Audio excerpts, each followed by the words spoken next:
أعوذ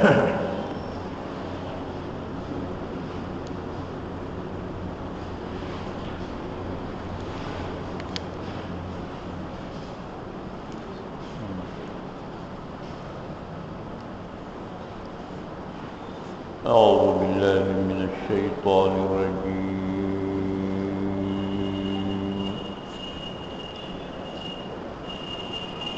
بسم الله الرحمن الرحيم.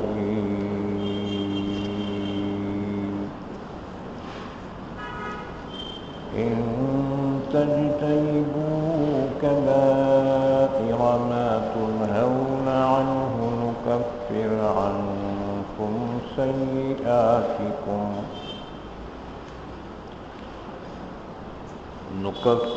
عنكم سيئاتكم وندخلكم مدخلا كريما. پناہ میں آتا ہوں میں اللہ کی شیطان مردود سے. شروع کرتا ہوں میں اللہ کے نام سے جو بڑا مہربان نہایت رحم کرنے والا ہے. ان تجتنبوا کبائر ما تنہون عنہ، اگر تم بچتے رہو ان بڑے بڑے گناہوں سے جن سے تم کو منع کیا گیا ہے، تو ہم دور کر دیں گے تم سے تمہارے چھوٹے چھوٹے گناہوں کو، اور داخل کر دیں گے ہم تم کو عزت کے مقام میں. ان تجتنبوا کبائر ما تنہون عنہ نکفر عنکم سیئاتکم.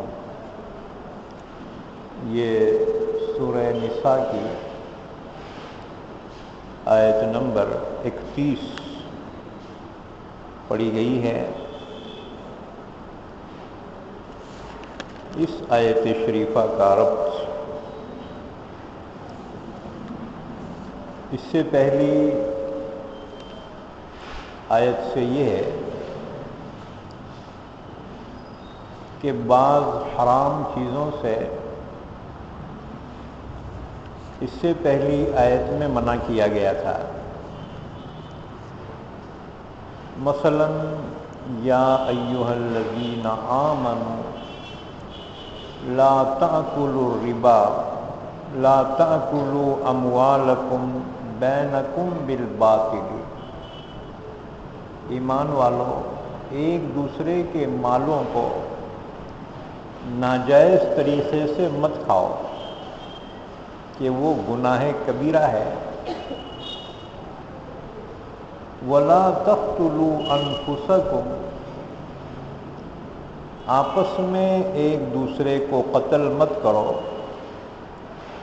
اس لیے کہ کسی کو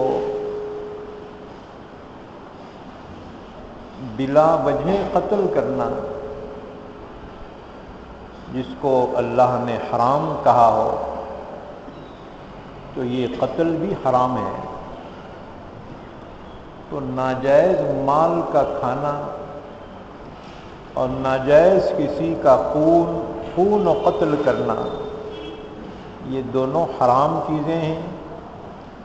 اس سے پہلی آیت میں یہ دو بڑے گناہوں کو بیان کیا گیا تھا اور اس کی وعید بیان کی گئی تھی، اس پر عذاب کو بیان کیا گیا تھا. اب یہاں اس آیت مبارکہ میں اللہ تعالیٰ نے ترغیب دی ہے کہ اگر تم بڑے بڑے گناہوں سے بچو تو چھوٹے گناہ ہم یوں ہی معاف کر دیں گے. یہ گویا ترغیب ہے کہ بندے بڑے گناہوں سے اپنے آپ کو بچائیں. تو اللہ اپنی مہربانی سے ان کے چھوٹے گناہوں کو معاف کر دے گا. صرف معاف ہی نہ کرے گا، وَنُدْخِلْكُمْ مُدْخَلًا كَرِيمًا، اللہ نے وعدہ فرمایا کہ ہم تم کو عزت کے مقام میں داخل کریں گے. عزت کا مقام یعنی جنت. جنت میں ہم تمہیں داخل کریں گے بشرطے کہ تم بڑے گناہ سے پرہیز کرو، بڑے گناہوں سے بچو. تو گویا ایک تو ہے ترغیب، عذاب سے ڈرانا، اور ایک ہے ترغیب یعنی انعام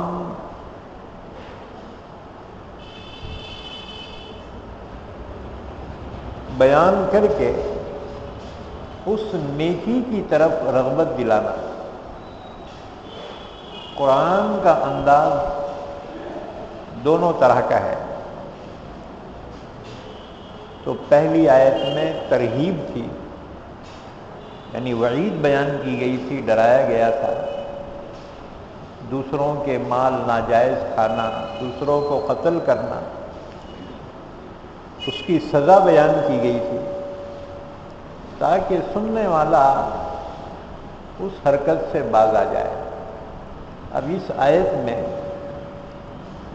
اللہ نے ترغیب دی ہے، ان تجتنبوا کبائر ما تنہون عنہ، اگر تم ان چیزوں سے بچتے رہو جو بڑے بڑے گناہ ہیں جن سے تم کو منع کیا جاتا ہے، نکفر عنکم سیئاتکم، تو ہم تمہارے چھوٹے گناہ معاف کر دیں گے، دور کر دیں گے. وَنُدْخِلْكُمْ مُدْخَلًا كَرِيمًا، اور ہم تم کو عزت کے مقام میں یعنی جنت میں داخل کریں گے. اس سے یہ بات معلوم ہوئی کہ گناہ دو قسم کے ہیں. ایک گناہ کبیرہ یعنی بڑے گناہ، اور ایک ہے گناہ صغیرہ یعنی چھوٹے گناہ. آیت شریفہ میں کبائر جو کہا، یہ کبائر کبیرہ کی جمع ہے. ایک رہا تو کبیرہ، بہت رہے تو کبائر. ان تجتنبوا کبائر ما تنہون عنہ، اگر تم بڑے بڑے گناہوں سے بچو جن سے تم کو منع کیا جاتا ہے، نکفر عنکم سیئاتکم، تو ہم تمہارے چھوٹے گناہ معاف کر دیں گے، دور کر دیں گے. یہاں سیئات، سیئتن کی جمع ہے. سیئتن سے مراد مطلق گناہ، لیکن بڑے گناہ کے مقابلے میں وہ چھوٹا گناہ کہلاتا ہے. ورنہ یاد رکھو ہر گناہ ہلاک کرنے والا ہے، چاہے چھوٹا ہو یا بڑا ہو. اس کی مثال سمجھو بچھو، بڑا ہو یا چھوٹا ہو. بڑے بچھو سے بھی تکلیف ہوتی ہے، اور چھوٹا بچھو بھی اگر ڈس لے تو تکلیف ضرور ہوتی ہے. لیکن ایک دوسرے کے مقابل کے اعتبار سے بڑا اور چھوٹا کہلائے گا، ورنہ نقصان دینے میں تو سیم ہے. دوسری مثال، جیسے آگ کا شعلہ، آگ کا انگارہ، بڑا ہو یا چھوٹی چنگاری ہو، ظاہر بات ہے دونوں بھی ہلاک کرنے والے ہیں. بڑی آگ بھڑک گئی تو بھی جلا کے خاک کر دیتی ہے. چھوٹی سی چنگاری گر گئی اور بے توجہی ہوئی تو وہ چنگاری آہستہ آہستہ بڑی آگ میں تبدیل ہو کر تباہ کر دی. اسی لیے دیکھو بہت سے حادثات جو پیش آتے ہیں شارٹ سرکٹ کی وجہ سے پیش آتے ہیں. شارٹ سرکٹ بولے تو کیا ہے؟ تھوڑی سی چنگاری گر جاتی ہے، آگ پکڑ لیتی ہے اور بڑے سے بڑا گودام، بڑے سے بڑی دکان، بڑے سے بڑا مکان تھوڑی دیر میں تو بڑی بھیانک آگ پکڑ کے وہ جو ہے خاک ہو جاتا ہے. بس جی اسی طرح سے گناہ بھی انسان کے لیے، اس کی روحانیت، اس کے اخلاق کے لیے نقصان دہ ہے، چاہے بڑا گناہ ہو یا چھوٹا گناہ. اب رہ گئی یہ بات کہ گناہ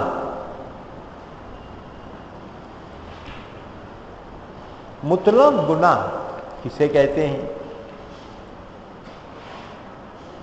گناہ کہتے ہیں ہر وہ کام جو اللہ کے حکم اور مرضی کے خلاف ہو. جو کام بھی اللہ کے حکم کے خلاف اور اللہ کے مرضی کے خلاف ہو وہ گناہ کہلاتا ہے. اس سے معلوم ہوا کہ جس گناہ کو صغیرہ کہا جاتا ہے در حقیقت وہ بھی صغیرہ نہیں ہے، چھوٹا نہیں ہے. اللہ کی نافرمانی اور اس کے مرضی کے خلاف کرنا ہر حال میں نہایت برا ہے اور قبیح ہے. اسی وجہ سے امام الحرمین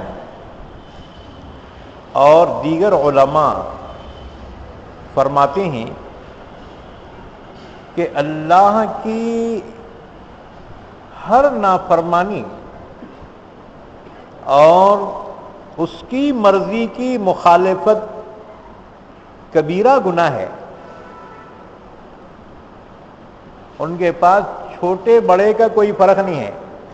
وہ کہتے ہیں ہر گناہ بڑا ہی ہے، کیونکہ ہر گناہ میں اللہ کی فرما برداری کے خلاف ہے، ہر گناہ میں اللہ کے مرضی کے خلاف ہے، لہذا وہ چھوٹا کیسے ہوگا؟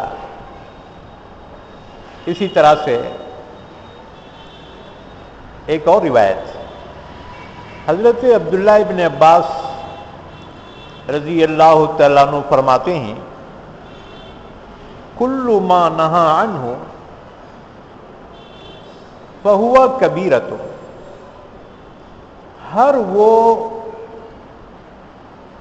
چیز جس سے منع کیا وہ گناہ کبیرہ ہے. اللہ نے جن چیزوں کے کرنے کو منع کیا وہ سب گناہ کبیرہ ہے. اسی طرح سے ایک اور بات کہ ہر گناہ کفر کا قاصد ہے، ہر گناہ کا انجام کفر تک پہنچتا ہے. اگر وہ توبہ نہ کرے تو گناہ کی نحوست سے انسان کا ایمان بھی سلب ہو جاتا ہے. مثلا جیسے شیطان نے ابتدا میں ایک گناہ کیا کہ اللہ کے حکم کی خلاف ورزی کی. اللہ نے فرمایا آدم کو سجدہ کر، اس نے نہیں کیا، اللہ کے حکم کی نافرمانی کی، یہ گناہ ہوا. اس کے بعد اللہ نے اس سے فرمایا کہ میں نے جب حکم دیا تھا تو سجدہ کیوں نہیں کیا؟ اگر اس وقت وہ اعتراف کرتا اپنی غلطی کا تو مردود نہ ہوتا، لیکن اس نے اپنے گناہ پہ اصرار کیا اور کہنے لگا انا خیر منہ، کہ میرے اس کو سجدہ نہ کرنے کی وجہ یہ ہے کہ بہرحال میں اس سے بہتر ہوں،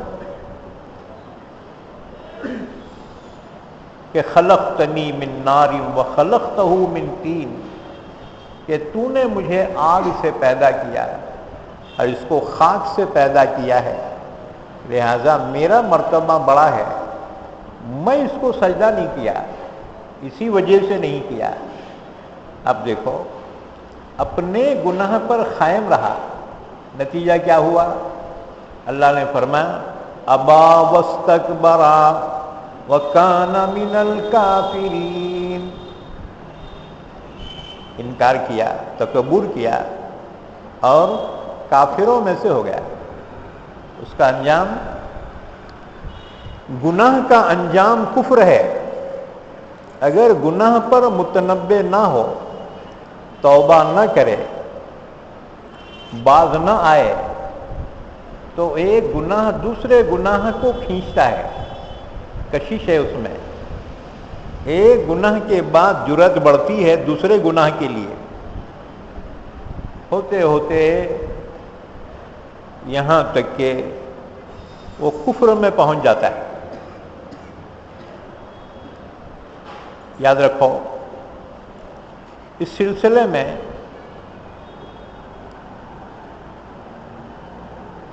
احادیث مبارکہ بھی بیان کی گئی ہیں۔ ایک حدیث مبارکہ صحیح حدیث میں ہے، رسول اللہ صلی اللہ علیہ وسلم نے ارشاد فرمایا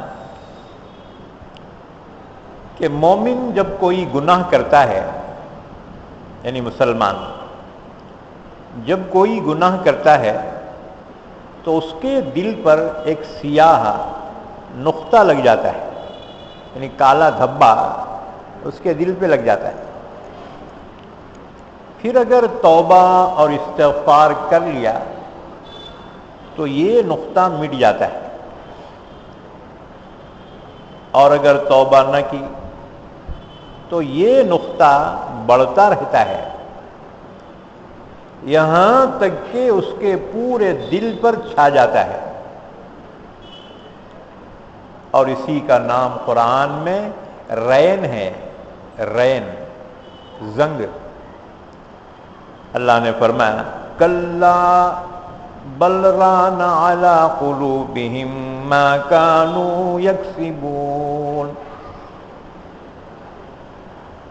بلکہ ان کے دلوں پر ان کی بدعملیوں کی وجہ سے گناہوں کا زنگ چڑھ گیا ہے کہ وہ ایمان نہیں لاتے۔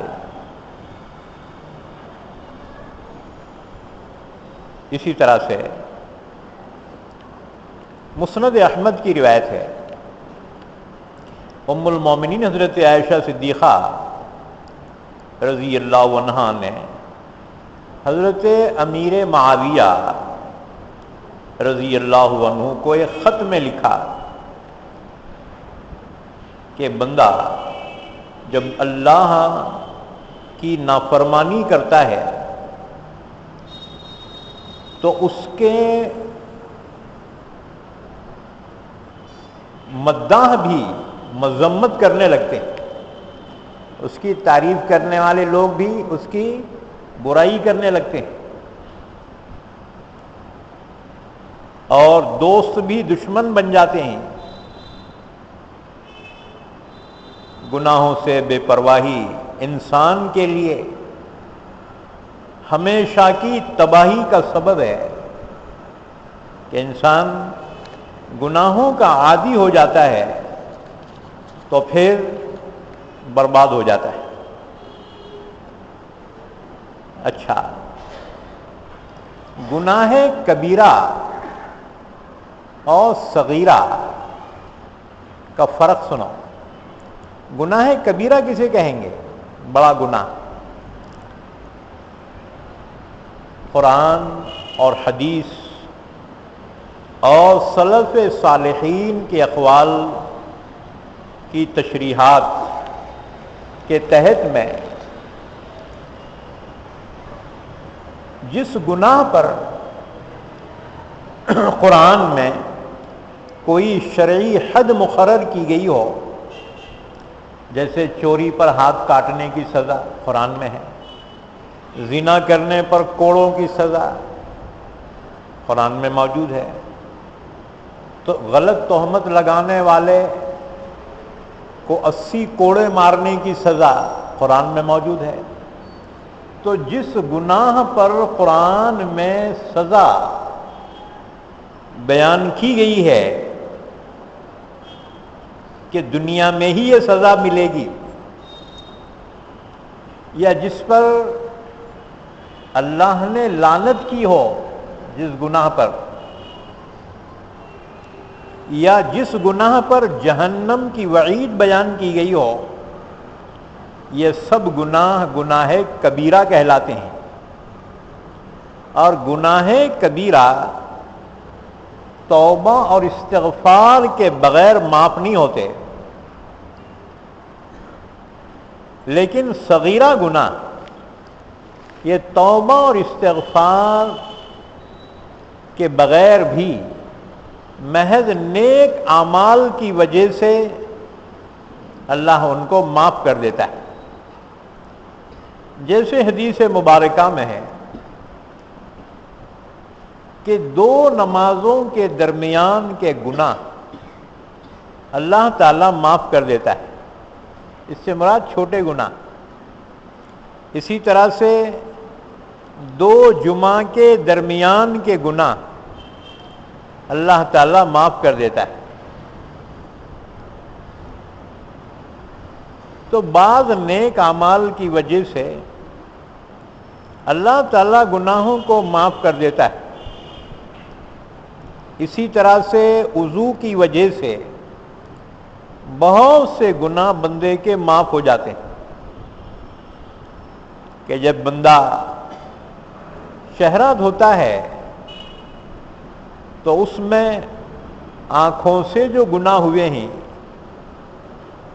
ناک سے جو گناہ ہوئے ہیں، یا زبان سے جو گناہ ہوئے ہیں، یا کانوں سے جو گناہ ہوئے ہیں، اللہ ان تمام گناہوں کو معاف کر دیتا ہے وضو کی وجہ سے۔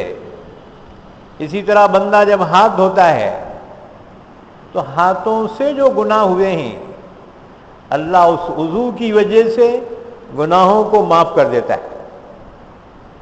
اسی طرح سے پیر جب دھوتا ہے بندہ تو پیروں سے چل کر جو گناہ ہوئے ہیں اللہ وہ گناہوں کو معاف کر دیتا ہے۔ اسی وجہ سے ابتدا میں حضرت امام ابو حنیفہ نے استعمال کیا ہوا پانی ناپاک قرار دیا تھا، کیونکہ اللہ نے آپ کو وہ استعداد عطا فرمائی تھی کہ آپ پہچان لیتے تھے کہ کون سا گناہ وضو کی وجہ سے جھڑ رہا ہے۔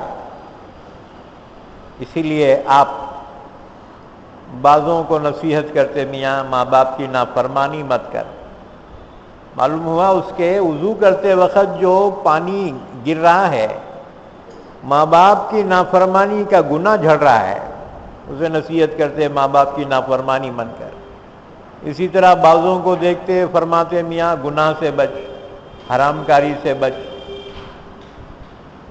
اس کے بعد انہوں نے فتویٰ دیا کہ مائع مستعمل یعنی وضو کے کرنے کی وجہ سے جو پانی جسم سے لگ کر جو نیچے گر گیا، فرمایا وہ پانی ناپاک ہے، کیونکہ وہ گناہ کا پانی ہے، وہ گناہ کی گندگی کا پانی ہے وہ۔ اس کے بعد اللہ سے دعا کی، یا اللہ یہ صلاحیت میرے سے ختم کر دے، کیونکہ لوگوں کے عیب اور پردے کی باتیں یہ مجھے معلوم ہو رہی ہیں۔ یا اللہ یہ چیز مجھ سے چھین لے، اس کے بعد پھر آپ کو وہ محسوس نہیں ہوتا تھا، اس کے بعد پھر فتویٰ دیا کہ مائع مستعمل ناپاک نہیں ہے۔ ہاں اتنی بات ہے کہ وہ پانی پاک ہے، لیکن اس سے کوئی اور چیز پاک نہیں کی جا سکتی۔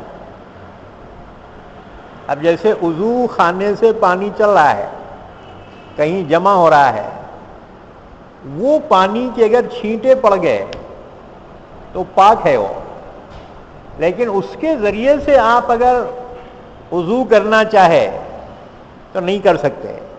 خود پاک ہے لیکن دوسروں کو پاک کرنے والا نہیں ہے، تو وہ پانی مائع مستعمل طاہر غیر مطہر ہے۔ اچھا، تو بہت سے گناہ اللہ تعالی وضو کی وجہ سے بندے کے معاف فرما دیتے ہیں۔ تو کبیرہ گناہ کہ جس گناہ پر قرآن میں سزا دنیاوی بیان کی گئی ہے، یا جس گناہ پر اللہ نے لعنت بھیجی ہو، یا جس گناہ پہ جہنم کی وعید بیان کی گئی ہو، یہ سب گناہ کبیرہ کہلاتے ہیں، بڑے گناہ کہلاتے ہیں، اور باقی ان کے مقابلے میں چھوٹے ہیں، ورنہ چھوٹا گناہ بھی چھوٹا نہیں ہوتا، بلکہ نتیجے کے اعتبار سے وہ بھی تباہ کرنے والا ہوتا ہے۔ اس کے بعد یہ سنو کہ کبیرہ گناہوں کی تعداد کیا ہے۔ اب احادیث مبارکہ میں بعض میں آیا ہے کہ 3 ہیں، بعض میں حدیث میں ہے 4 ہیں، بعض میں 5 ہیں، بعض میں 7 گناہ بیان کیے گئے جو کبیرہ گناہ ہیں، بڑے بڑے گناہ۔ حضور نے فرمایا کہ ہلاک کرنے والے گناہوں سے بچو، اور فرمایا وہ 7 ہیں۔ تو آخر بڑے گناہوں کی تعداد کیا ہے؟ یاد رکھو،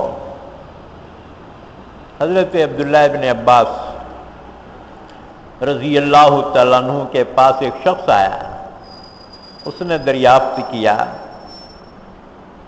کہ کبیرہ گناہوں کی تعداد 7 ہے۔ عبداللہ ابن عباس نے فرمایا 7 نہ کہو، 700 کہو۔ پھر ان احادیث کا کیا معنی جس میں اللہ کے نبی نے کبھی 7، کبھی 5، کبھی 3 بڑے گناہ کی تعداد بیان کی؟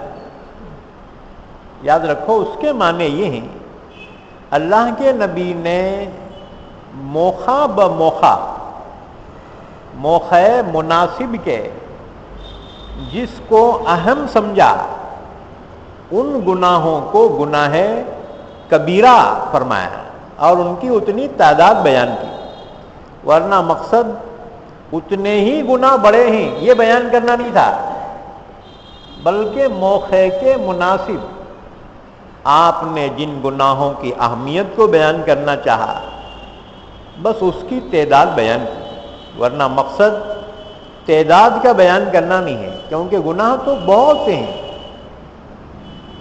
سامنے کا گیٹ بند کر کے جاؤ۔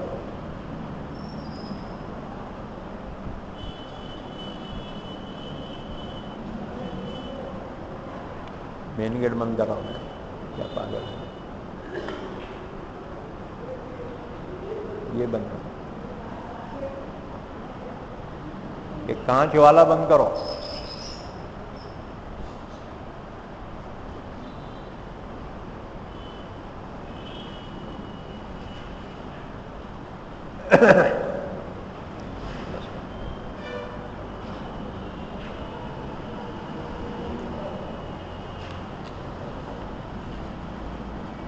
تو حضرت عبداللہ ابن عباس رضی اللہ تعالیٰ عنہ نے فرمایا کہ 7 نہ کہو بلکہ 700 کہو۔ یعنی گناہ کبیرہ صرف 7 ہی نہیں ہیں بلکہ بہت سے ہیں، اور اللہ کے نبی نے مختلف موقعوں کے اعتبار سے تعداد بیان کی، ورنہ مقصد تعداد بیان کرنا نہیں تھا۔ اسی طرح سے اب وہ گناہ جو کبیرہ کہلاتے ہیں وہ کیا ہیں؟ اس سلسلے میں احادیث مبارکہ۔ حدیث نمبر 1 بخاری اور مسلم کی حدیث ہے، رسول اللہ صلی اللہ علیہ وسلم نے ارشاد فرمایا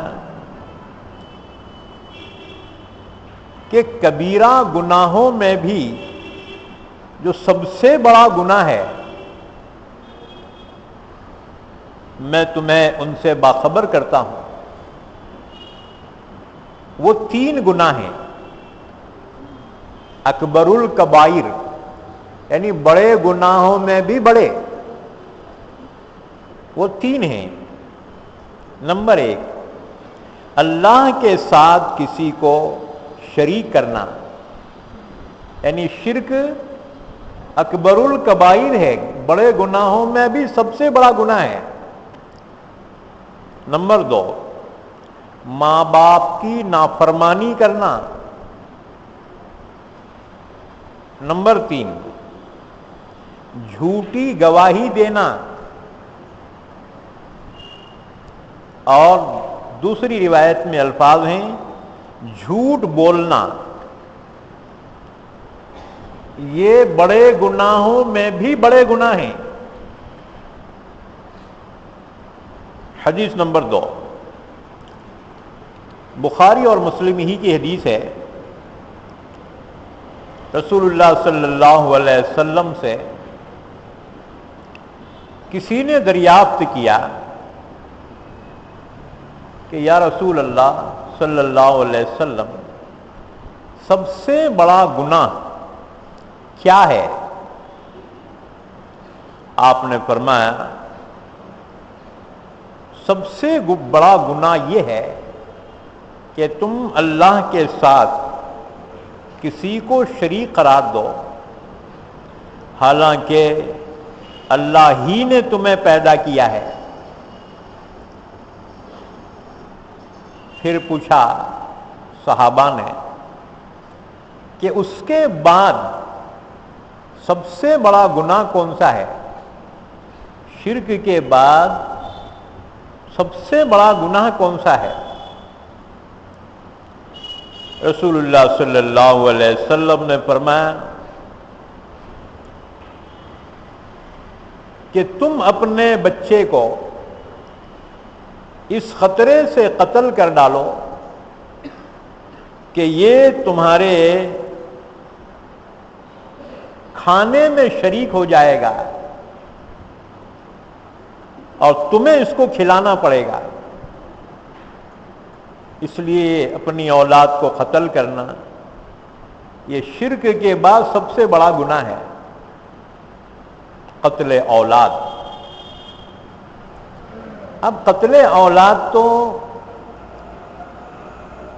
ویسے نہیں رہا، اب تو بہت مہذب ہو گیا ہے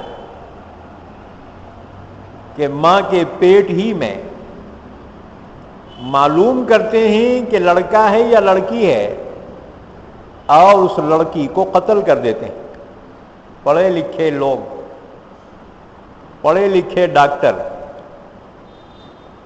یہ جاہلیت کے زمانے سے بھی بدتر ہے۔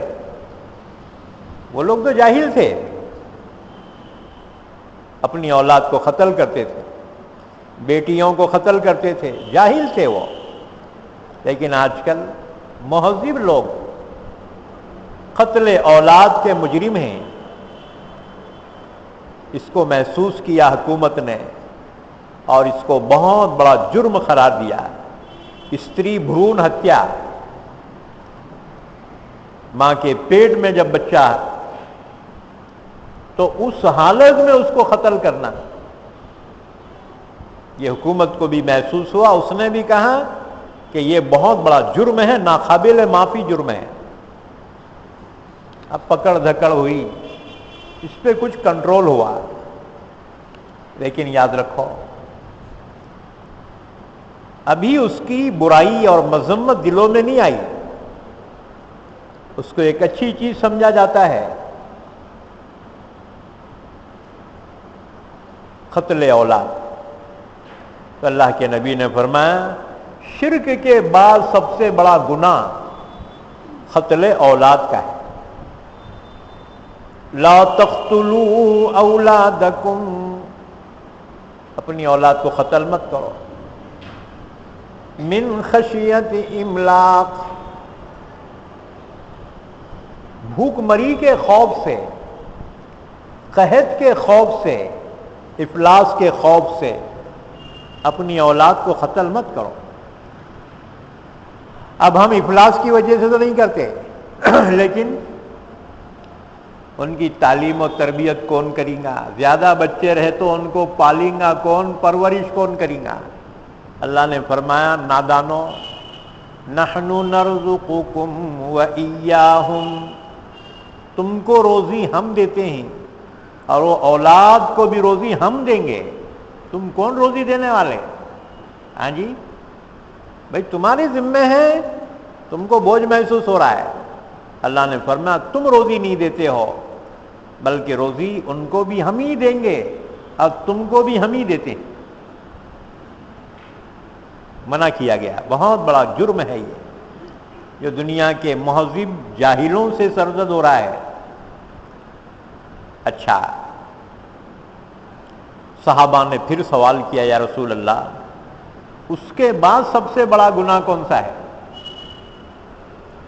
حضور صلی اللہ علیہ وسلم نے فرمایا کہ اپنے پڑوسی کے بیوی سے بدکاری کرنا، زنا کرنا، یہ سب سے بڑا گناہ ہے۔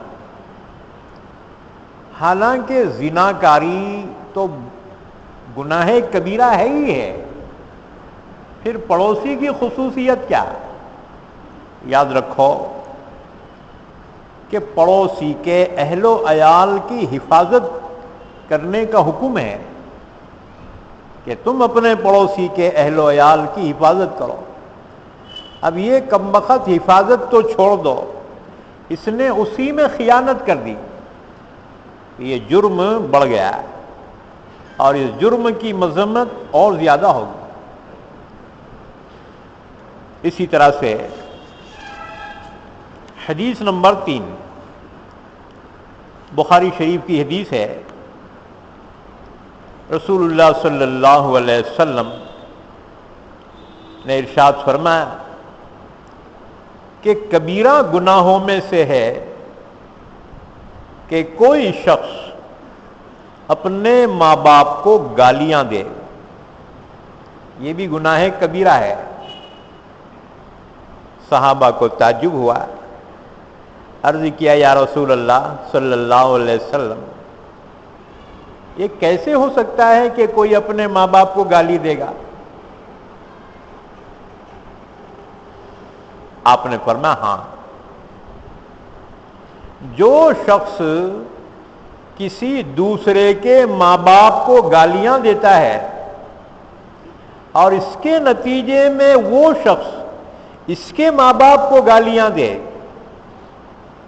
تو یہ بھی ایسا ہی ہے جیسا کہ اس نے خود اپنے ماں باپ کو گالیاں دی۔ دوسروں کے ماں باپ کو گالی دیا، انہیں پلٹ کے تمہارے ماں باپ کو دیتا، ذریعہ کون بنے؟ تم بنے ہیں۔ لہذا یہ بھی گناہ کبیرہ ہے۔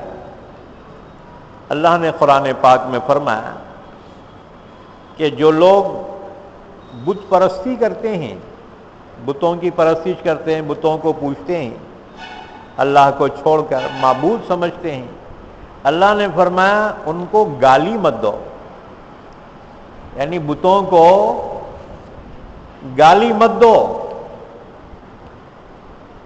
وَلَا تَسُبُّوا الَّذِينَ يَدْعُونَ مِن دُونِ اللَّهِ، گالی مت دو مشرکین جن کی پرستش کرتے ہیں اللہ کے علاوہ، ان بتوں کو گالی مت دو۔ کیوں نہ کو دو؟ وجہ بیان کی، فَيَسُبُّ اللَّهَ عَدْوًا بِغَيْرِ عِلْمٍ، اس وجہ سے کہ انہیں پلٹ کے تمہارے خدا کو گالی دیں گا. خدا کو گالی دیا، ظاہر بات ہے اس کا سبب تم بنے ہو، یہ تمہارے گناہ میں شامل ہوں گے. اسی طرح کسی نبی کی تحقیر مت کرو، جیسے عیسائیوں کا یا یہودیوں کا مقابلہ ہو جائے، خبردار. اس وجہ سے کہ تم اگر گستاخی کرو گے ان کے پیغمبر کی، پلٹ کر وہ ہمارے پیغمبر کی گستاخی کریں گے. اس لیے گستاخی کا سبب ہم نہ بنیں کہ یہ گناہ کبیرہ ہے. یہ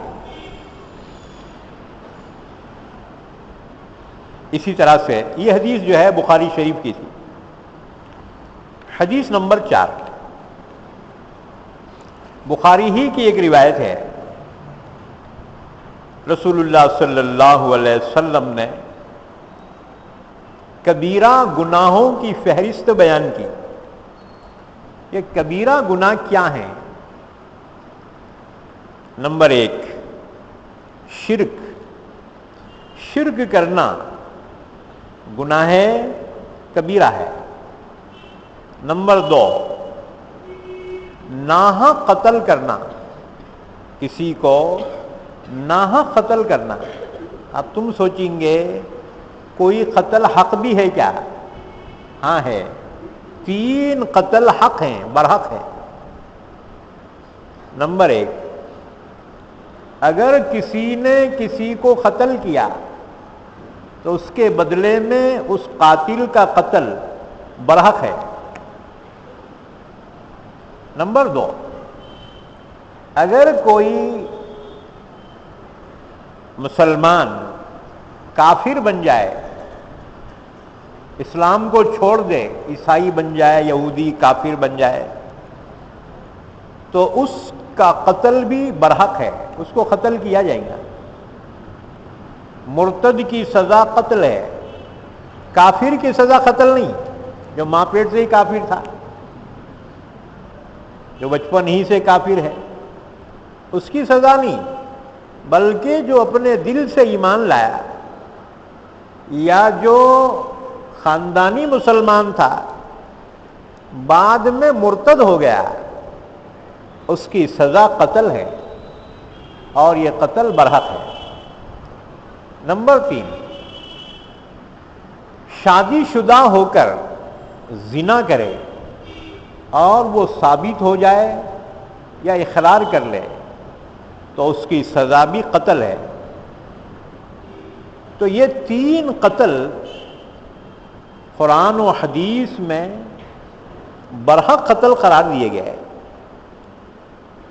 تو گناہ کبیرہ کی فہرست اللہ کے نبی نے بیان فرمائی، تو آپ نے فرمایا گناہ کبیرہ میں سے ایک ہے شرک، اللہ کے ساتھ کسی کو شریک کرنا، اس کی ذات میں یا صفات میں یا عملی اعتبار سے، یہ گناہ کبیرہ ہے. نمبر 2 قتل ناحق. ناحق کسی کو قتل کرنا یہ بھی گناہ کبیرہ ہے. نمبر 3 یتیم کا مال ناجائز طور پہ کھا جانا. یتیم کی جائیداد ہے یا یتیم کا مال ہے، ناجائز طور پہ قبضہ کر لینا، کھا لینا، یہ گناہ کبیرہ ہے. اور اللہ نے اس کی سخت وعید بیان فرمائی قرآن پاک میں، ان الذین یأکلون اموال الیتامی ظلما انما یأکلون فی بطونہم نارا وسیصلون سعیرا. بے شک جو لوگ یتیموں کا مال ناجائز طور پہ کھا رہے ہیں، اپنے پیٹوں میں جہنم کے انگارے بھر رہے ہیں، اور ان کا ٹھکانہ عنقریب جہنم ہوگا. وَسَيَصْلَوْنَ سَعِيرًا، جہنم کی دہکتی ہوئی آگ میں جھونکے جائیں گے. تو نمبر 3، یتیم کا مال ناجائز طور پہ کھا جانا، یہ گناہ کبیرہ ہے، بڑا گناہ۔ نمبر 4، سود کی آمدنی کھانا، یہ بھی گناہ کبیرہ ہے۔ اب سود کی آمدنی کھانا بولے تو کیا؟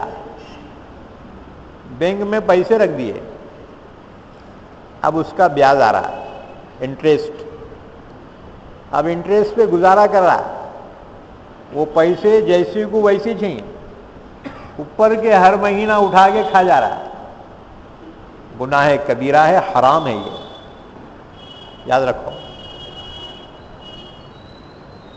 اسی طرح سے کسی کو پیسے دیا اور یہ کہا بھئی تو تجارت کر، اور منافع میں میرا بھی حصہ ہے، تیرا بھی ہے میرا بھی،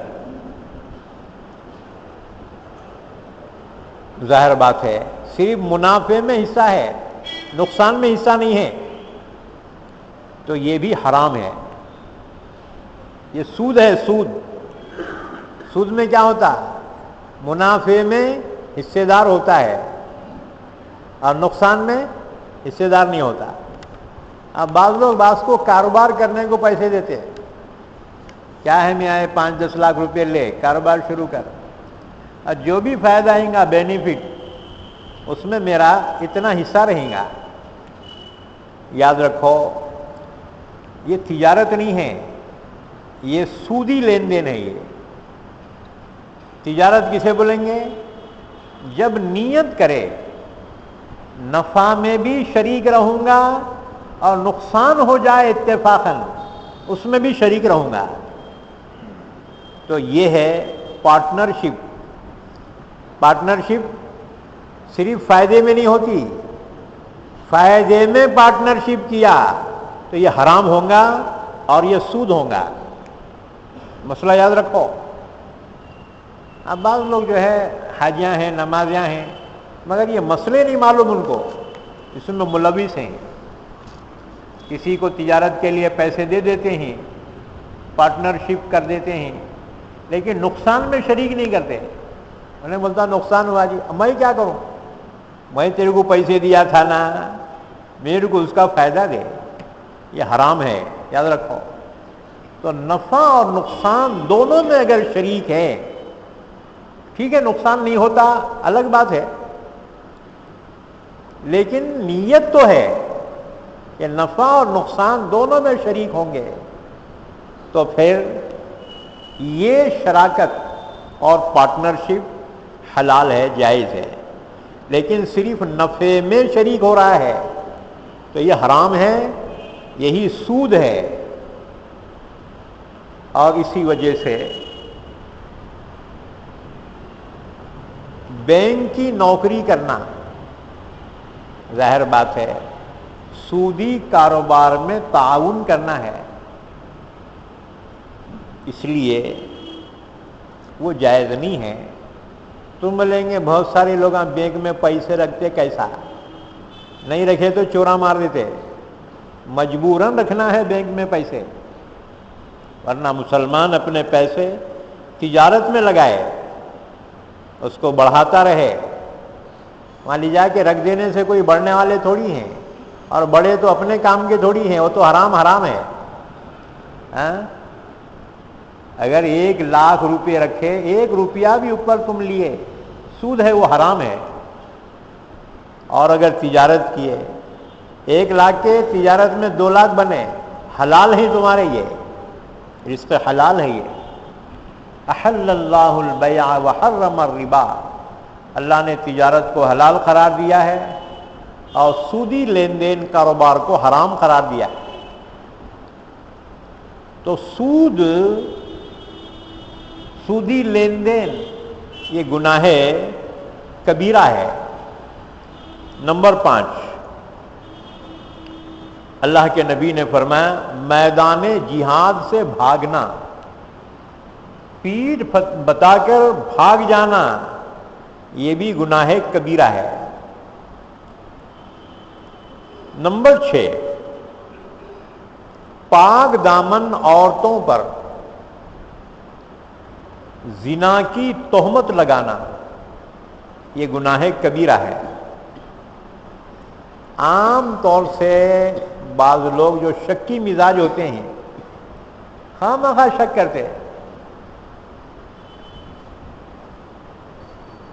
اپنے گھر والی پر بھی شک کرتے ہیں، تو وہاں کیوں دیکھ رہی تھی، وہاں کیوں کھڑی تھی، کچھ تو بھی تعلقات ہوں گے تیرے اس کے، نعوذ باللہ۔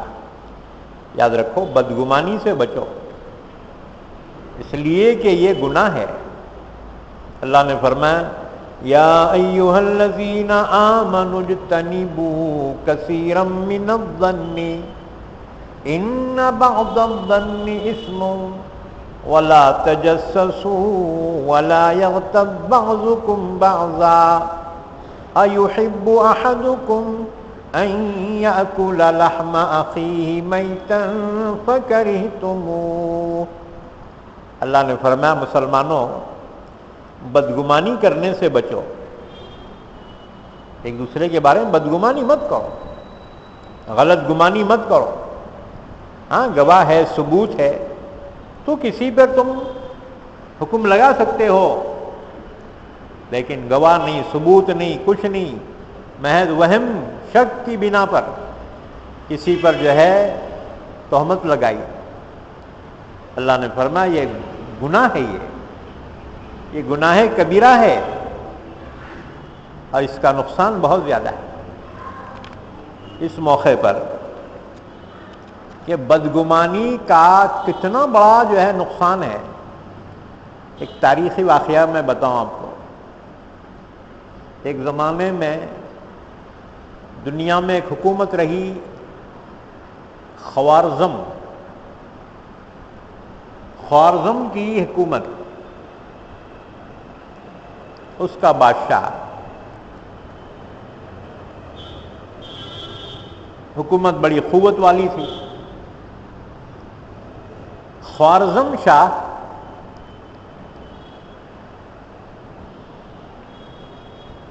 اخیر میں پینے کھانے کا بھی عادی ہو گیا تھا۔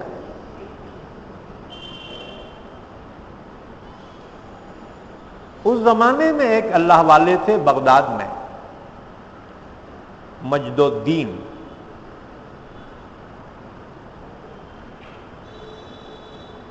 تو ان کی مجلس میں بادشاہ کی والدہ جایا کرتی تھی اور بہت متاثر ہوتی تھی ان کے بیانات اور نصیحت سے اللہ والوں کی۔ کبھی کبھی مجلس میں تاخیر بھی ہو جاتی، رات بھی ہو جاتی تھی۔ اب ظاہر بات ہے یہ مقبولیت کی وجہ سے بہت سے لوگوں کے، وزیروں کے دلوں میں حضرت مجد الدین بغدادی کے سلسلے میں حسد پیدا ہوا۔ کسی کی شہرت کی وجہ سے حسد پیدا ہوتا ہے، یہ لوگ ان کو بہت احترام کرتے، ان کو کیوں مانتے، حسد میں مبتلا ہو گئے بہت سے وزراء۔ رات میں مجد الدین نے جو مجلس تھی منعقد کی تو بادشاہ کی والدہ وہ مجلس میں شریک ہوئیں۔ واضح و نصیحت کی مجلس تھی، اللہ والوں کی مجلس، پاکیزہ ترین مجلس۔ تو مجد الدین کے حاسدوں نے، بادشاہ جب شراب پی چکا، خوارزم شاہ، تو حاسدوں نے کہا بادشاہ آپ کی والدہ مجد الدین سے خفیہ طور پر نکاح کر چکی ہیں اور اس وقت دونوں کا اختلاط ہو رہا ہے، بادشاہ کو اتنا غصہ آیا، جلال آیا. بادشاہ نے کہا صبح ہونے سے پہلے پہلے مجد الدین کو دریا برد کر دیا جائے، یعنی دریا میں ڈال کر اس کو ختم کر دو، مجد الدین کو.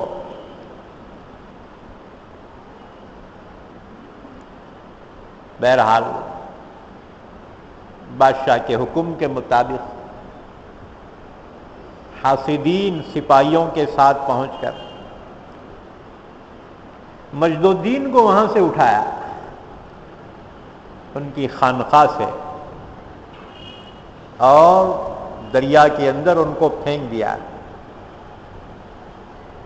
ظاہر بات ہے غرق ہو گئے، ہلاک ہو گئے. صبح ان کے شیخ حضرت نجم الدین کبریٰ رحمت اللہ علیہ کو پتہ چلا.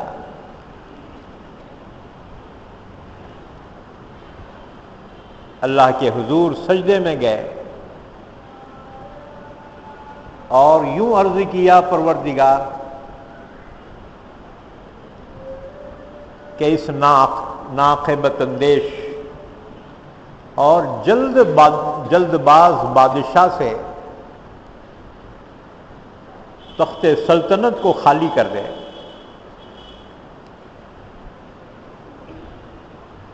اس ناقبت اندیش اور جلد باز بادشاہ سے تخت سلطنت کو خالی کر دے، یعنی اس کو ہلاک کر دے.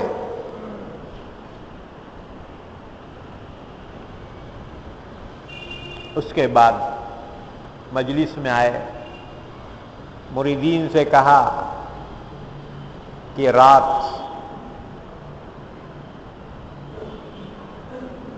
میرے بیٹے مجد الدین کو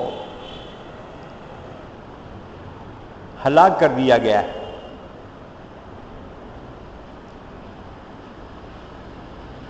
بادشاہ کو پتہ چلا کہ حضرت نجم الدین کبریٰ نے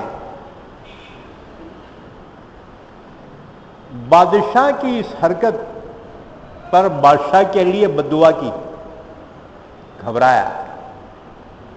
اللہ والوں کی دعا میں تاثیر ہوتی ہے، چاہے دعا ہو یا بددعا ہو. اللہ والوں کی فریاد کو اللہ رد نہیں فرماتا. تو بادشاہ گھبرایا ہوا آپ کی مجلس میں پہنچا.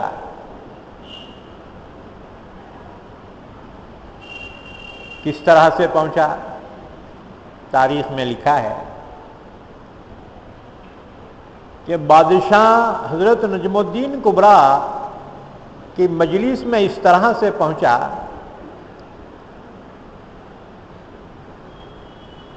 کہ ہاتھ میں طباخ ہے، چاندی سے بھرا ہوا. طبق میں چاندی ہے، چاندی سے بھرا ہوا طبق ہاتھ میں اٹھائے، سر سے کفن باندھے ہوئے ہے، 2 تلواریں لٹکائے ہوئے، چاندی سے بھرا ہوا طبق لیے ہوئے حضرت نجم الدین کبریٰ رحمت اللہ علیہ کی مجلس میں پہنچا اور کہنے لگا حضرت اگر مجد الدین کا فدیہ لینا چاہتے ہیں، دیت خون بہا، جان کا بدلہ مال اگر لینا چاہتے ہیں، یہ تشت حاضر ہے، اس میں جو کچھ ہے آپ دیت میں لے سکتے ہیں، اور اگر آپ قصاص لینا چاہیں، جان کا بدلہ جان، یہ 2 تلواریں حاضر ہیں اور یہ کفن حاضر ہے، یہ میرا سر حاضر ہے. آپ اگر قصاص لینا چاہیں، یہ تلوار حاضر ہے اور یہ کفن حاضر ہے اور یہ سر حاضر ہے۔ بادشاہ کو احساس ہوا کہ ایک اللہ والے نے بد دعا دی ہے، میں اس بد دعا سے بچ نہیں سکوں گا، اس لیے اس نے اعتراف کرتے ہوئے کہا کہ اگر آپ دیت لینا چاہتے ہیں خون بہا تو یہ تشت میں چاندی سونا بھرا ہوا ہے، آپ لے لیں، اور اگر آپ قصاص لینا چاہیں جان کے بدلے میں جان، یہ تلوار حاضر ہے، یہ کفن حاضر ہے اور یہ میرا سر حاضر ہے۔ حضرت نجم الدین کبریٰ نے جواب میں فرمایا کہ اب کوئی حاصل نہیں، اللہ کے یہاں تقدیر میں جو ہونا ہے وہ لکھا جا چکا ہے، کان فی الکتاب مستورا، اور فرمایا کہ بادشاہ سن، مجد الدین کا قصاص اور دیت تیری جان، میری جان اور ملک کے تمام مسلمان یہ اس کے بدلے میں ہوں گے، یعنی تو بھی تباہ ہو جائے گا اور مسلمان بھی تباہ ہو جائیں گے، اور اس میں ہم بھی اپنی جان سے چلے جائیں گے، اس سے کم میں کوئی بدلہ نہیں ہے۔ بادشاہ واپس پہنچا، اطلاع ملی کہ تاتاریوں نے ملک خوارزم پر حملہ کر دیا ہے، چنگیز خان نے خوارزم پہ حملہ کیا تاتاری قوم نے، اور ملک خوارزم کو تباہ تاراج کر دیا ہے، اسی میں بادشاہ قتل کیا گیا ہے، اور حضرت نجم الدین کبریٰ رحمۃ اللہ علیہ بھی اس میں شہید ہو گئے۔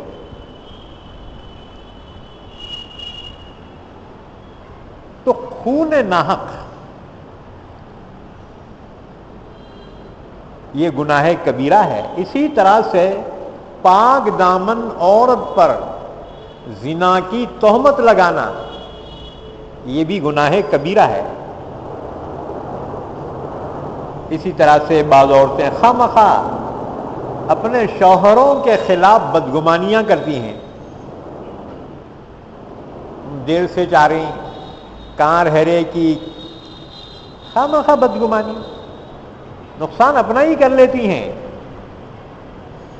اور جب اس کے بعد جب زندگیاں تباہ ہو جاتی ہیں بعد میں افسوس کرتی ہیں، بعد میں افسوس سے کوئی حاصل نہیں۔ اس لیے بدگمانی سے بچو، جب تک تحقیق نہ ہو آپ کسی پر الزام نہیں لگا سکتے، یہ گناہ کبیرہ ہے۔ یہ بدگمانی، کسی پر جھوٹا الزام لگانا، اللہ نے اس کو منع فرمایا۔ اسی طرح سے نمبر 7، ماں باپ کی نافرمانی کرنا یہ بھی گناہ کبیرہ ہے۔ اللہ نے فرمایا خبردار ماں باپ کو اف تک نہ کہو، ماں باپ کو جھڑکی مت دو، وَلَا تَقُلْ لَهُمَا اُفٍّ وَلَا تَنْهَرْهُمَا، ماں باپ کو اف تک نہ کہو۔ اب بعض جو ہے ماں باپ کو بھی اصول میں جانچنا چاہتے ہیں، ہمارے بابا ایسے بولنا تھا کیا، اماں ایسا بولنا تھا کیا، ارے انہیں اماں بابا ہے، انہوں نہیں بولے تو کون بولیں گا تیرے کو، میرے گھر والی کو ایسا کیوں بولے، ارے انہوں نہیں بولے تو کون بولیں گے، باہر والے آ کے بولیں گے، کون سمجھیں گے۔ یہ ماں باپ کو حق حاصل ہے، یاد رکھو۔ تو اللہ نے فرمایا ان کو جھڑکی مت دو، اف تک نہ کہو، بلکہ ان کے ساتھ اچھی بات کرو، ادب کی بات کرو۔ وَقُلْ لَهُمَا قَوْلًا كَرِيمًا، ان سے بھلی بات کہو، بلکہ ان کے لیے تو ان کے سامنے اپنے آپ کو عاجزی انکساری کے ساتھ پیش کرو۔ وَاخْفِضْ لَهُمَا جَنَاحَ الذُّلِّ مِنَ الرَّحْمَةِ، اپنے بازوؤں کو مہربانی کے اپنے ماں باپ کے سامنے جھکا لو، ماں باپ کے سامنے اکڑو مت۔ اچھا، وَاخْفِضْ لَهُمَا جَنَاحَ الذُّلِّ مِنَ الرَّحْمَةِ وَقُلْ رَبِّ ارْحَمْهُمَا كَمَا رَبَّيَانِي صَغِيرًا، ان کے لیے دعا کرو، یا اللہ میرے ماں باپ میرے بچپن میں انہوں نے میرے کو جیسا پالے ہیں، اتنی مشقت اٹھا کر، یا اللہ تو بھی ان کے بڑھاپے پر ان پر رحم فرما، اور یا اللہ ان کے ساتھ ایسے ہی معاملہ فرما مہربانی کا جیسے انہوں نے میرے بچپن میں میرے ساتھ معاملہ کیا تھا۔ یہ احکامات بیان کیے گئے۔ تو گناہ کبیرہ میں سے 7واں گناہ یہ ہے ماں باپ کی نافرمانی کرنا۔ 8واں گناہ بیت اللہ میں الحاد کرنا۔ کیا مطلب؟ بیت اللہ میں کفر کرنا، شرک کرنا، کفریہ شرکیہ حرکت کرنا، یہ بھی گناہ کبیرہ ہے۔ جیسے مشرکین نے بیت اللہ میں بت رکھے تھے، اب ظاہر بات ہے کہ جو توحید کا مقام تھا وہاں بت پرستی اور شرک کو کوئی گنجائش نہیں، یہ گناہ کبیرہ ہے۔ اسی طرح سے ایک اور حدیث مبارکہ کہ گناہ کبیرہ ہے یہ بات بھی کہ کوئی شخص دارالکفر سے دارالاسلام کی طرف ہجرت کرے، یعنی کافروں کے ملک سے ہجرت کر کے مسلمانوں کے ملک میں پہنچا تاکہ اسلام کی حفاظت ہو، اس کے بعد پھر اور واپس کافروں کے ملک میں گیا، تو یہ بھی گناہ کبیرہ ہے، بہت بڑا گناہ ہے یہ۔ اسی طرح سے اور ایک حدیث نمبر 6، رسول اللہ صلی اللہ علیہ وسلم نے ان صورتوں کو بھی گناہ کبیرہ کی فہرست میں داخل فرمایا ہے۔ نمبر 1، جھوٹی قسم کھانا، یہ بھی گناہ کبیرہ ہے۔ نمبر 2، اپنی ضرورت سے زائد پانی کو روک لینا، دوسروں کو نہ دینا، یہ بھی گناہ کبیرہ ہے۔ جیسے کھیت میں ہوتا بھائی، ندی کے نالے کے قریب کسی کھیتی رہتی، اس کے بعد دوسروں کی کھیتیاں، اب جب پانی پہلا کھیت والا لیتا ہے تو جتنی ضرورت ہے لینے کے بعد وہ پانی اوروں کے کھیتوں کو بھی دینا چاہیے۔ انہیں کھیتی کا پانی لے کر اور روک دیا تاکہ زمین اور سیراب ہو جائے، دوسروں کو نہیں دیا، یہ بھی گناہ کبیرہ ہے۔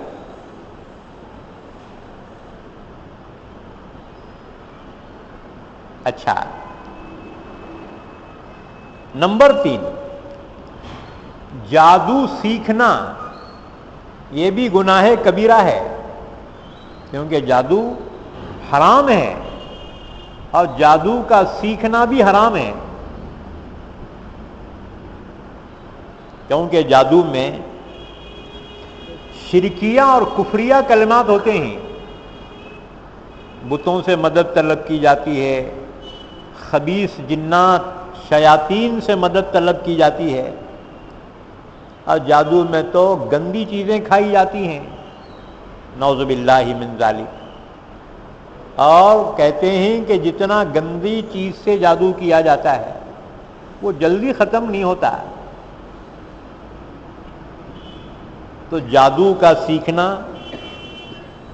یہ بھی گناہ کبیرہ ہے، بڑے گناہوں میں سے ہے.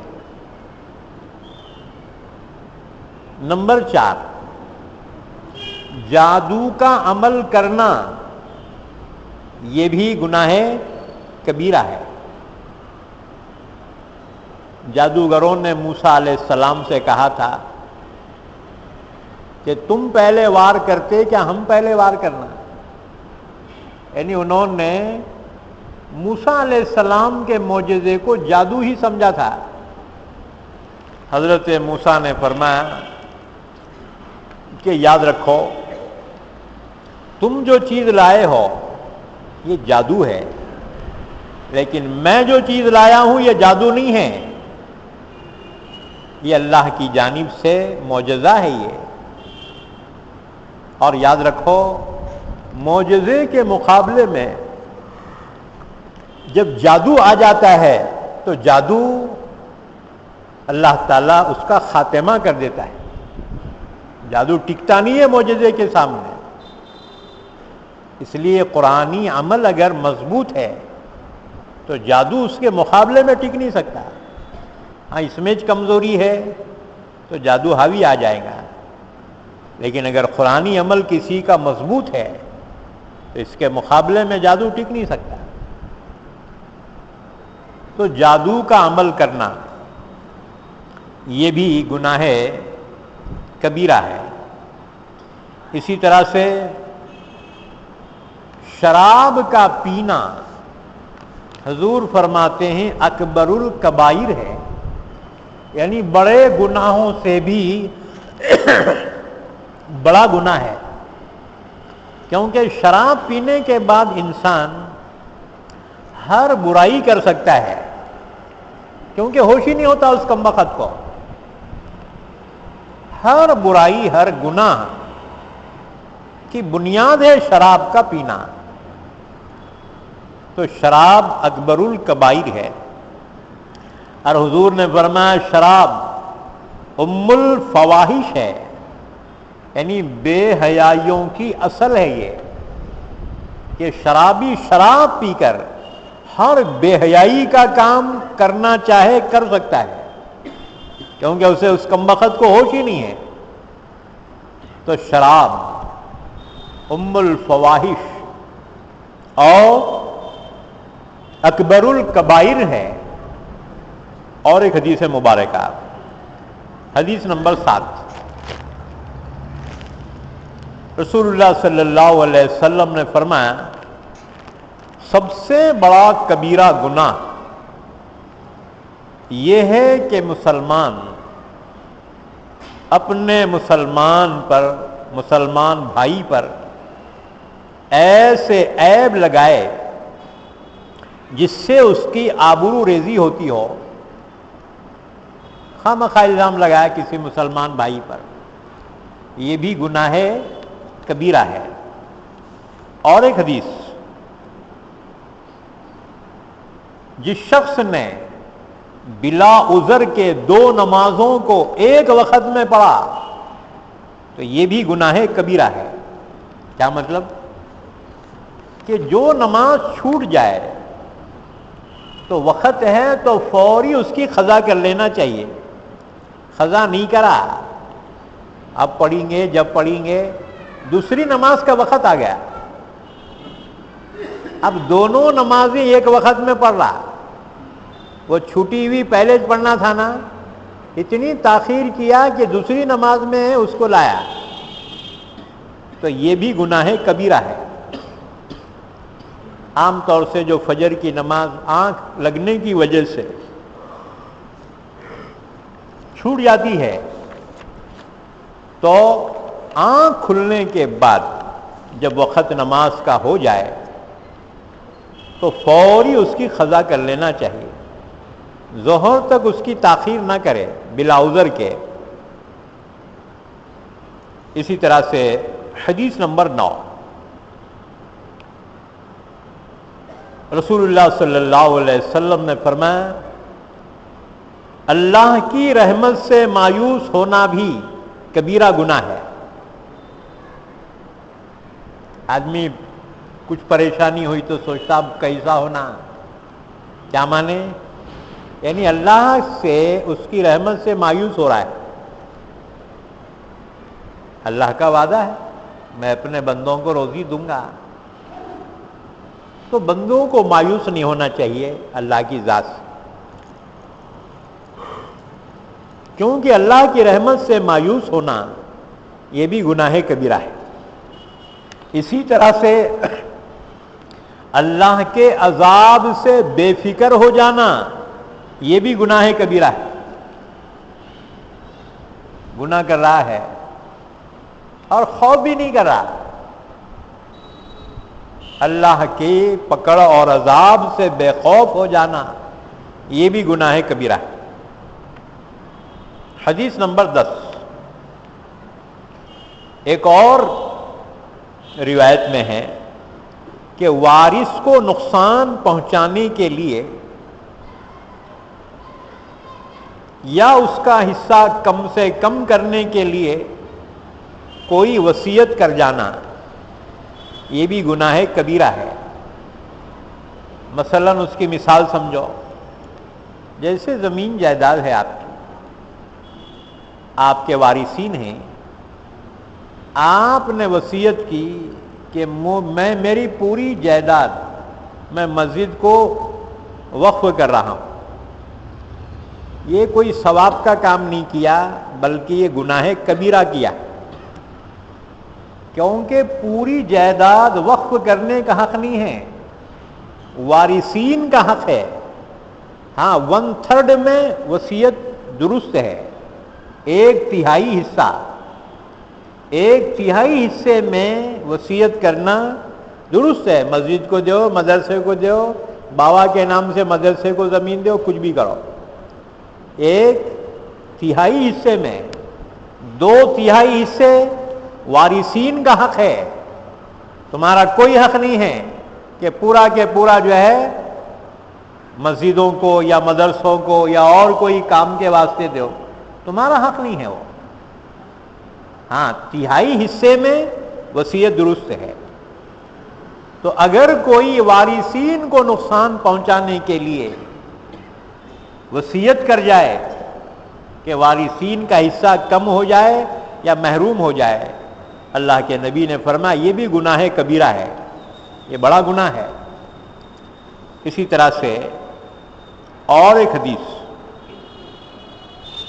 مسلم شریف کی روایت ہے، رسول اللہ صلی اللہ علیہ وسلم نے ایک مرتبہ ارشاد فرمایا، خائب و خاسر ہوئے اور تباہ ہو گئے۔ 3 مرتبہ یہ کلمات حضور فرماتے رہے۔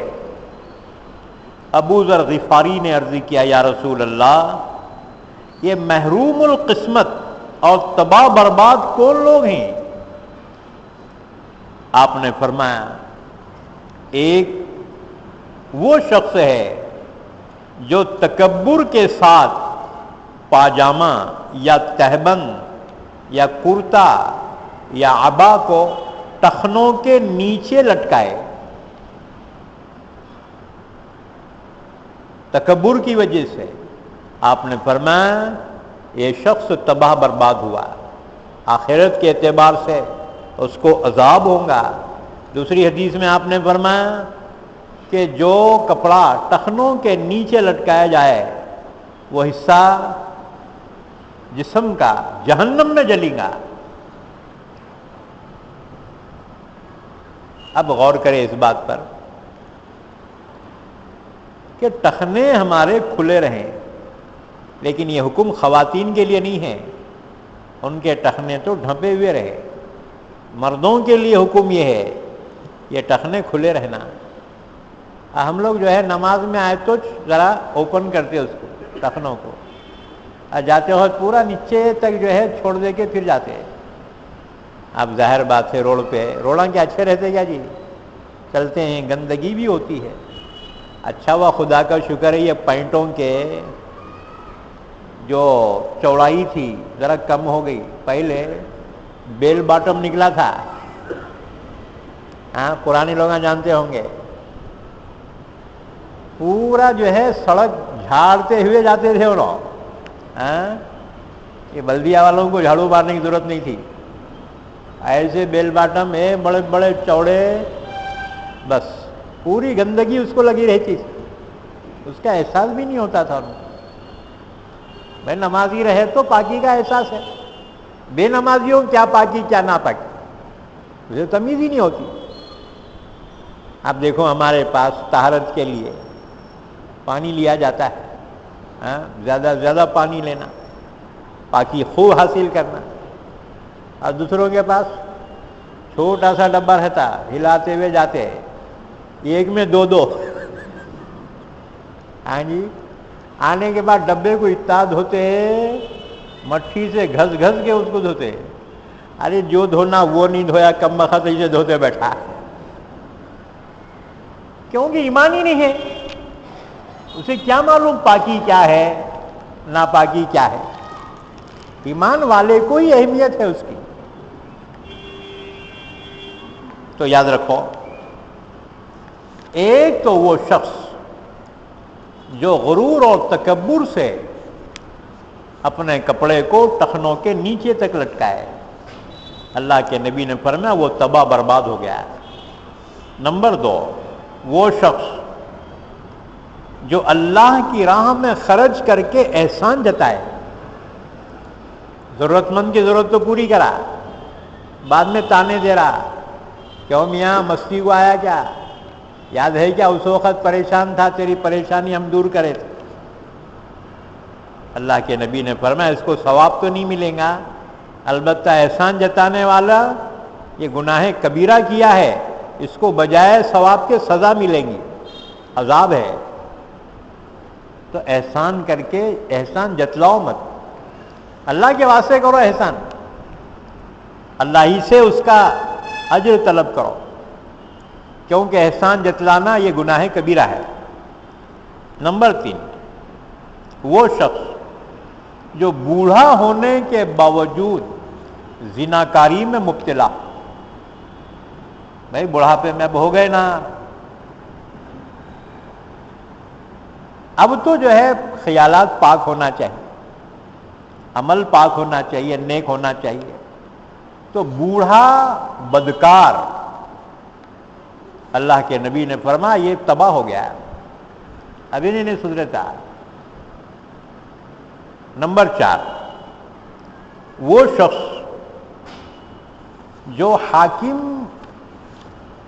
یا بادشاہ ہو کر بھی جھوٹ بولے.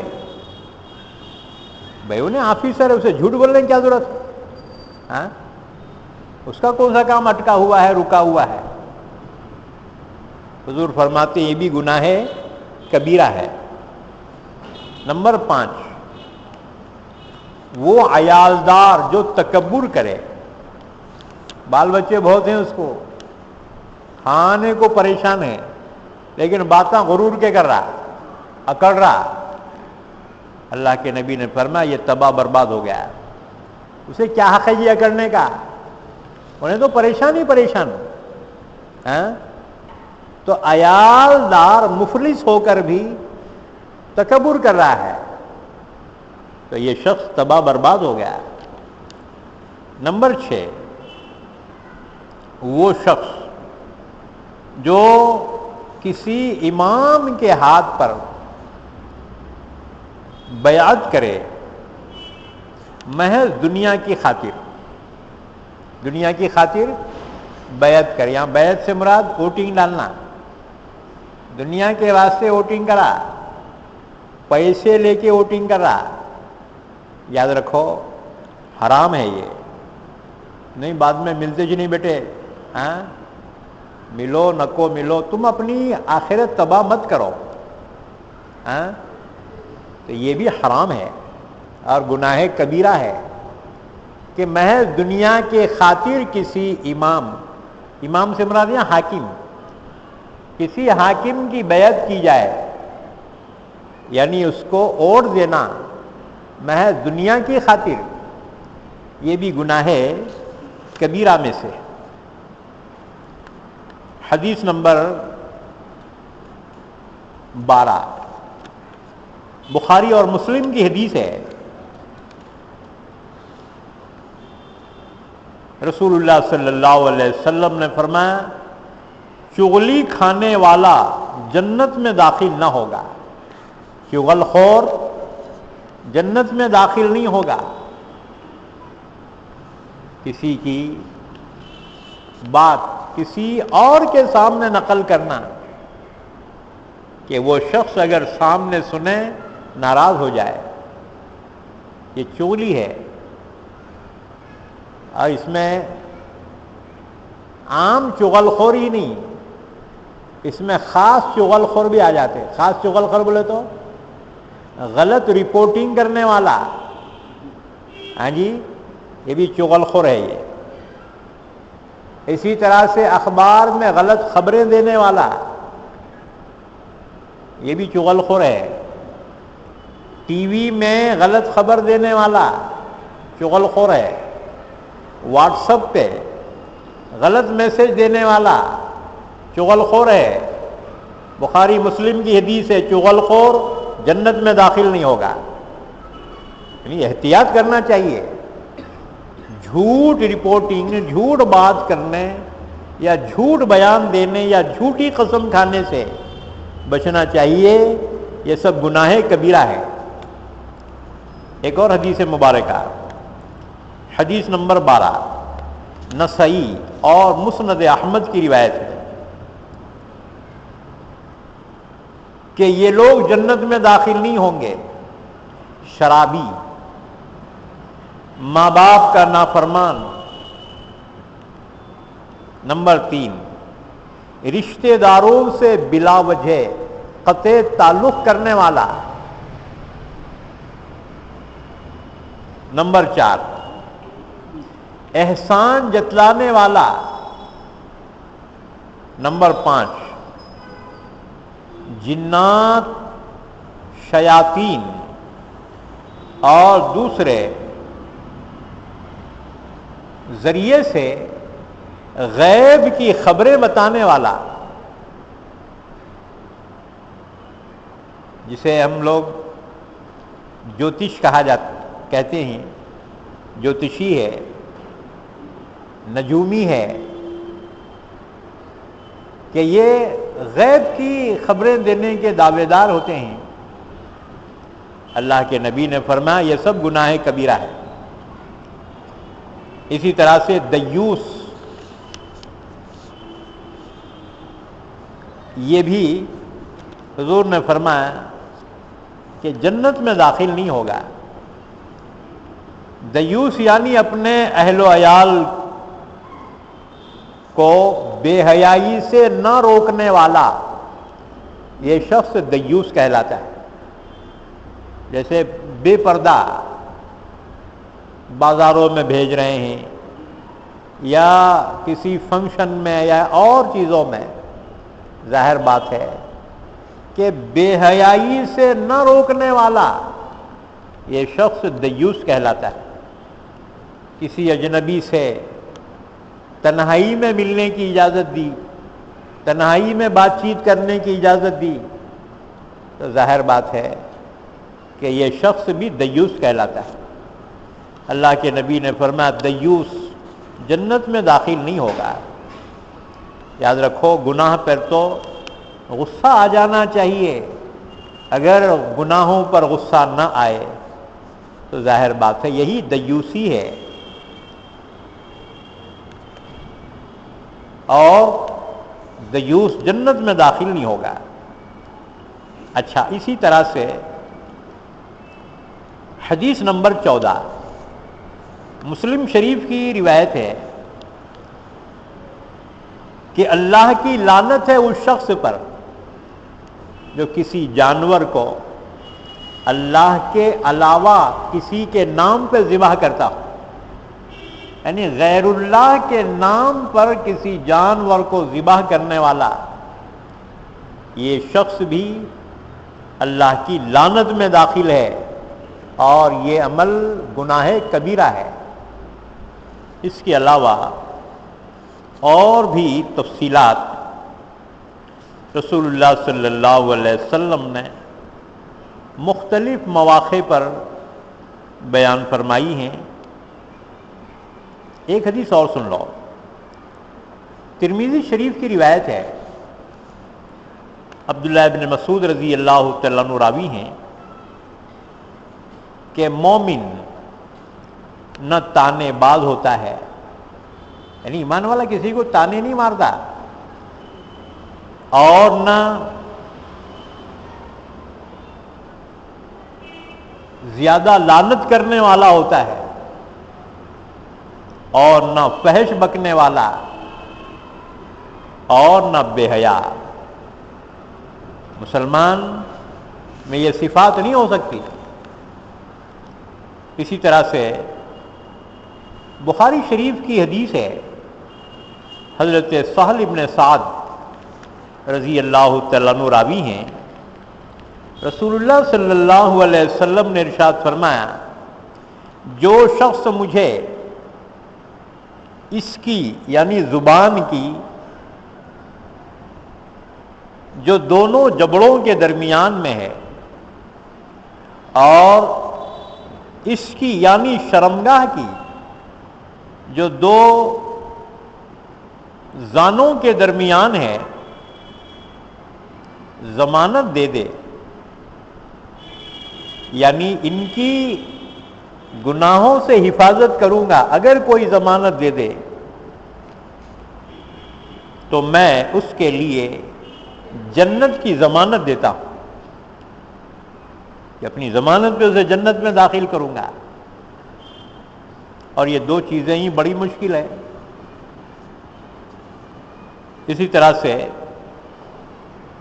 امام مالک رحمۃ اللہ علیہ نے اور بیہقی نے ایک حدیث بیان کی ہے، صفوان بن سلیم کی روایت ہے، رسول اللہ صلی اللہ علیہ وسلم سے دریافت کیا گیا، یا رسول اللہ کیا مومن بزدل ہوتا ہے؟ حضور نے فرمایا ہاں۔ عرض کیا گیا کیا مومن بخیل ہوتا ہے؟ آپ نے فرمایا ہاں۔ عرض کیا گیا حضور کیا مومن جھوٹا ہو سکتا ہے؟ آپ نے فرمایا نہیں، مومن جھوٹا نہیں ہو سکتا۔ اس لیے ایمان والوں کو ہمیشہ سچ بولنے کا اہتمام کرنا چاہیے۔ اور دیکھو ایک جھوٹ کو نبھانے کے واسطے 10 جھوٹ بولنا پڑتا ہے، آخر اللہ اس کے جھوٹ کو بے نقاب کر دیتا ہے۔ اسی طرح سے اور ایک حدیث، رسول اللہ صلی اللہ علیہ وسلم نے فرمایا منافق کی 3 علامتیں ہیں، خواہ وہ نماز پڑھتا ہو، روزہ رکھتا ہو اور مسلمان ہونے کا دعویٰ بھی کرتا ہو۔ نمبر 1، بات کہے تو جھوٹ کہے، منافق کی علامت ہے۔ نمبر 2، وعدہ کرے تو اس کے خلاف کرے۔ نمبر 3، اس کے پاس امانت رکھوائی جائے تو اس میں خیانت کرے۔ یہ حدیث بخاری اور مسلم دونوں میں بیان کی گئی۔ اور ایک حدیث مبارکہ، یہ بھی بخاری مسلم کی حدیث ہے، ابو ہریرہ رضی اللہ تعالیٰ عنہ فرماتے ہیں، رسول اللہ صلی اللہ علیہ وسلم نے فرمایا جب زانی زنا کرتا ہے تو وہ مومن ہونے کی حالت میں نہیں کرتا، اس کا ایمان سلب ہو جاتا ہے، نکل جاتا ہے اس سے اس کا ایمان۔ اور نہ چور مومن ہونے کی حالت میں چوری کرتا ہے، چور جب چوری کرتا ہے اس کا ایمان اس سے نکل جاتا ہے۔ اور نہ مومن ہونے کی حالت میں شرابی شراب پیتا ہے، شراب پی لیا ایمان ہٹ گیا اس کا، اب اس حالت میں مر گیا تو ظاہر بات ہے ایمان کے بغیر اٹھ جائے گا. اس لیے بہت اندیشہ کرنا چاہیے. آپ نے فرمایا اور نہ لٹیرا بحالت ایمان لوگوں کا مال لوٹتا ہے. ایمان نکل جاتا ہے کہ لوگ اس کو لوٹ سے اپنی آنکھوں سے دیکھ رہے ہوں اور انتہائی مایوسی کی حالت میں اپنے مال کو بچا نہ سکے. اور تم میں سے کوئی بحالت ایمان مال غنیمت میں خیانت نہیں کرتا. یعنی جب مال غنیمت میں خیانت کرتا ہے ایمان والا نہیں رہتا. آپ نے فرمایا پس ان باتوں سے بچو، ان باتوں سے پرہیز کرو. بہت سی احادیث میں مختلف مواقع پر اللہ کے نبی صلی اللہ علیہ وسلم نے گناہوں کی مذمت اور اس پر شدید وعیدوں کو بیان فرمایا. تو اللہ تعالیٰ نے یہاں ترغیب دی کہ تم بڑے گناہوں سے بچو، چھوٹے گناہ ہم یوں ہی معاف کر دیں گے.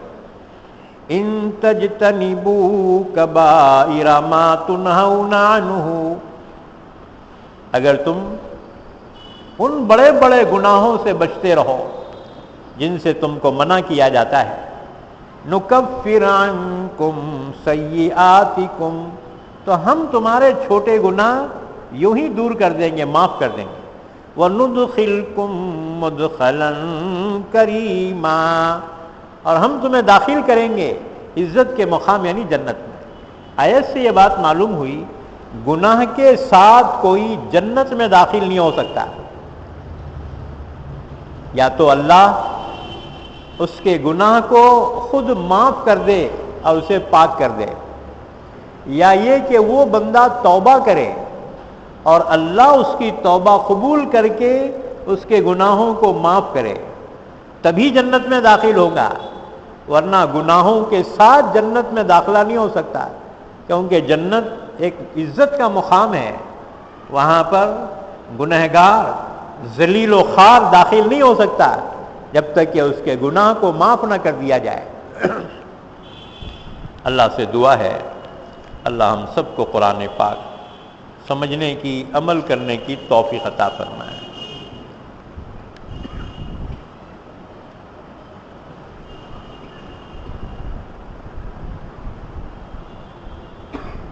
ہاں، عورتوں کے لیے اجازت ہے، ہم بتائے تھے نا، ٹخنے ڈھانپنے کی اجازت ہے، مردوں کو اجازت نہیں ہے. اچھا بھائی ایک اعلان سن لو، آج جمعرات کو جو تفسیر ہوئی ہے رمضان کی، گویا یہ آخری تفسیر تھی آج. آئندہ جمعرات کو تفسیر نہیں ہوگی. آئندہ جو تفسیر ہوں گی رمضان کے بعد میں ہوں گی، اور رمضان کے بعد میں جمعہ کو ہوا کرے گی.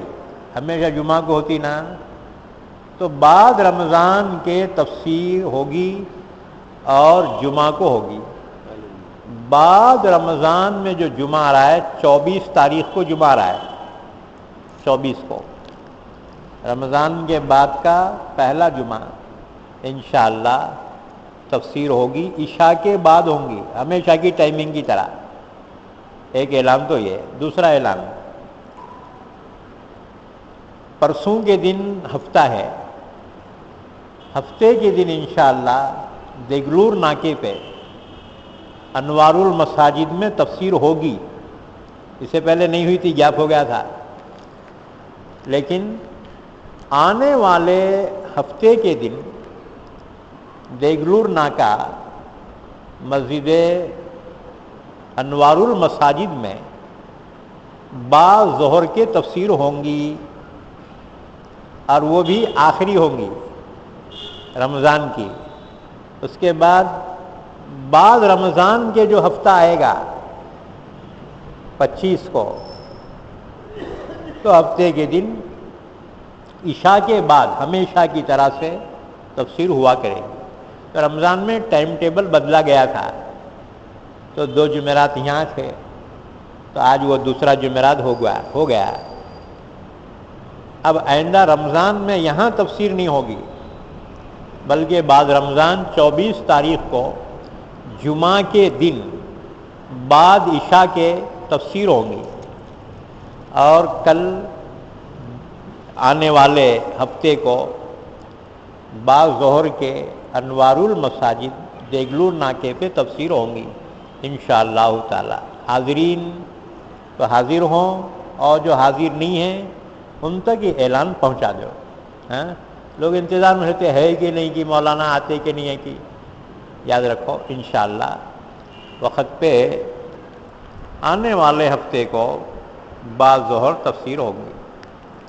اللہ سے دعا ہے اللہ ہم سب کو قرآن پاک سمجھنے کی، عمل کرنے کی توفیق عطا فرمائے۔